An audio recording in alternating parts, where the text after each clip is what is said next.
It's me Sreekutty കീർത്തിമോൻ. അപ്പോൾ എല്ലാവർക്കും ഒരു അടിപൊളി ഹാപ്പി ഓണം വിഷ് ചെയ്യുന്നു. അപ്പോൾ ഇന്ന് ഉത്രാട ദിവസമാണ്. ഉത്രാടമായിട്ടും ഞങ്ങൾക്ക് ഇവിടെ ഒരു റെസ്റ്റും ഇല്ല. ഉപ്പേരി, ശർക്കര വരട്ടി ഒന്നും നമുക്ക് എത്ര സ്റ്റോക്ക് എടുത്തിട്ടും അത് തികയുന്നില്ല. അപ്പോൾ നമ്മൾ വീണ്ടും രാത്രിയിലിരുന്ന് ഉപ്പേരി ഉണ്ടാക്കിക്കൊണ്ടിരിക്കുകയാണ്.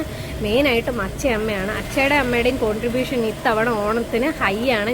ഒന്നുമല്ല, അവരിങ്ങനെ പറന്ന് നിൽക്കുകയാണ്. ഉപ്പേരി, ശർക്കര വരട്ടി, അതിനിടയ്ക്ക് ചെറുകടി, അതിനിടയ്ക്ക് പായസം ഒന്നും രണ്ടും അല്ല 3-4 വിഭവങ്ങൾ പായസം. അത് ചെറുതായിട്ടല്ല, ബൾക്കായിട്ടുള്ള ഓർഡറുകൾ പോകുന്നു. അവരിങ്ങനെ പറന്ന് നയിക്കുന്നതിൽ ഞാൻ അവരോട് ഒത്തിരി താങ്ക്ഫുള്ളാണ്.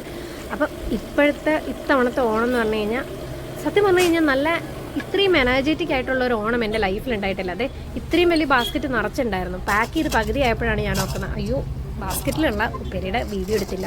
അങ്ങനെ ഞാൻ വീണ്ടും നമ്മുടെ വീഡിയോ ഒക്കെ എടുത്ത് പാക്കിങ് ഇന്നും പോയിക്കൊണ്ടിരിക്കുകയാണ്. അതിലെനിക്ക് ഒത്തിരി സന്തോഷമുണ്ട്. ഞാൻ ഒരിക്കലും നമ്മൾ ഇത്രയും ഒരു ലെവലിലേക്ക് ഇത്രയും പെട്ടെന്ന് എത്താൻ പറ്റുമെന്നൊന്നും ഞാൻ വിചാരിച്ചില്ല. അതിനെനിക്ക് ഒത്തിരി സന്തോഷം.